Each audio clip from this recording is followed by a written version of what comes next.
मागी गणेश जयंतीनिमित्त वंदे मातरम संघातर्फे ऐतिहासिक सांस्कृतिक ठाण्याच्या लौकिकात भर घालणारा महाराष्ट्रातील सर्वात मोठा मागी गणेशोत्सव ठाण्यातील पाचपाकडी येथे आयोजित केला आहे। या कालावधीमध्ये हा भव्य दिव्य गणेशोत्सव होणार असून पुण्यश्लोक अहिल्यादेवी होळकर यांच्या त्रिशताब्दी जयंतीचं औचित्य साधून यंदा मध्य प्रदेशातील अहिल्यादेवी होळकर किल्ला येथील प्राचीन गणेश मंदिराचा भव्य देखावा साकारण्यात आला आहे।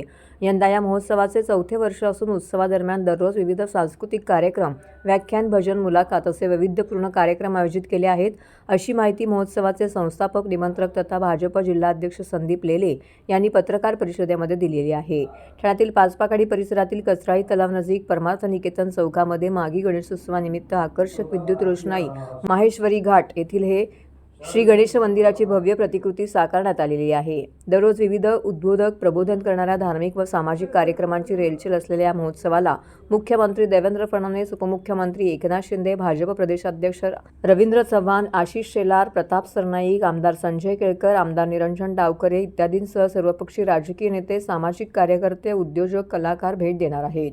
या महोत्सवामध्ये 22 ते 28 जानेवारी या कालावधीत ज्ञान, माहिती, मनोरंजन आणि प्रबोधनाच्या कार्यक्रमासोबतच दररोज सायंकाळी भजन कीर्तन होणार आहे। यावर्षी दरवर्षीप्रमाणे 22 तारखेपासून श्री मागी गणेश जयंती निमित्त 7 दिवसीय उत्सव इथे वंदे मातरम संघातर्फे ठेवण्यात आलेला आहे। दरवर्षी वेगवेगळा देखावा आम्ही साकारतो, सामाजिक, भौगोलिक याचा आशय घेऊन। तर यावर्षी आम्ही माहेश्वर घाट, अहिल्यादेवी होळकर किल्ला याची प्रतिकृती या ठिकाणी उभा केलेली आपल्याला दिसत आहे।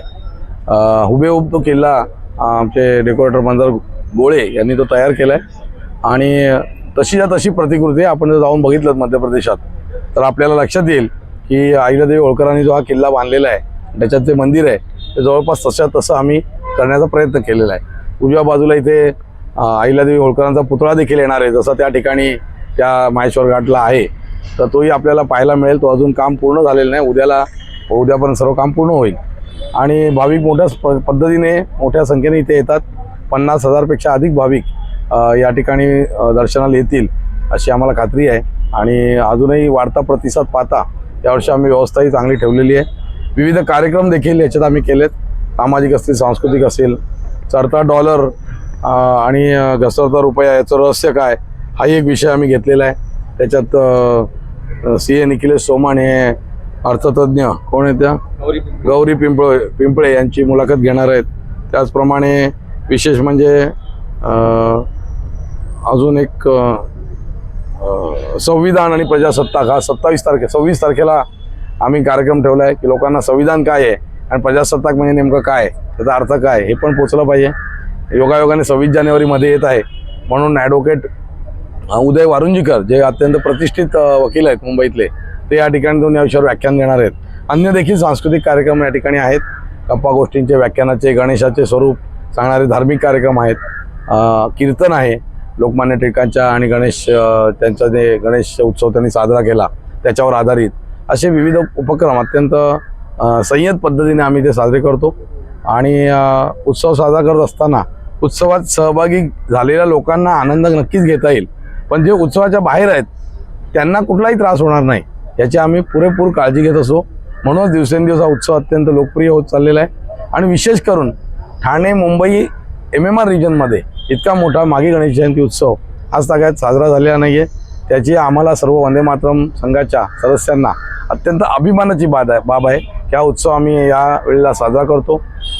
वातावरणही खूप चांगलं असतं, जानेवारीचा महिना असतो, त्यामुळे लोकही त्याचा नक्कीच खूप आनंद घेतात, मोठ्या संख्येने लोक येतात आणि ठाणेकर आम्हाला आशीर्वाद देऊन जातात आणि बाप्पाची सेवा करायची आम्हाला देखील संधी मिळते, त्यामुळे अत्यंत आम्ही आनंदित आहोत। माननीय देवेंद्रजी फडणवीस, त्याचप्रमाणे रवींद्रजी चव्हाण, एकनाथजी शिंदे हे सर्व प्रमुख अतिथी आणि विविध प्रतिष्ठित व्यक्तिमत्व, कलाकार हे सर्वजण दरवर्षी या उत्सवाला भेट देतात। याही वर्षी येतील। आता झेडपीच्या निवडणुका लागल्या आहेत त्यामुळे नेत्यांचं वेळापत्रक पाहावं लागेल, पण तरी देखील त्यांनी येतो असं आम्हाला सांगितलेलं आहे, त्यामुळे ते नक्की येतील। भक्तगणांना एवढंच सांगेन की आम्ही अत्यंत सात्विक पद्धतीने शिस्तबद्ध आणि कार्यक्रमाचं आणि धार्मिक कार्यक्रमाचं पावित्र्य राखून हा उत्सव जास्तीत जास्त चांगला साजरा करण्याचा प्रयत्न करतो।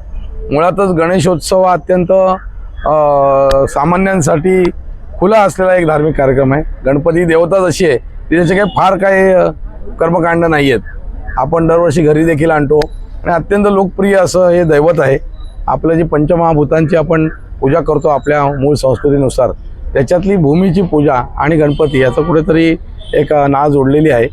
आणि गणपती बुद्धीचं दैवत आहे. त्याच्यानंतर वेळप्रसंगी शक्ती देखील त्यांनी दाखवलेली आहे असं पुराण कथांमध्ये दिसतं.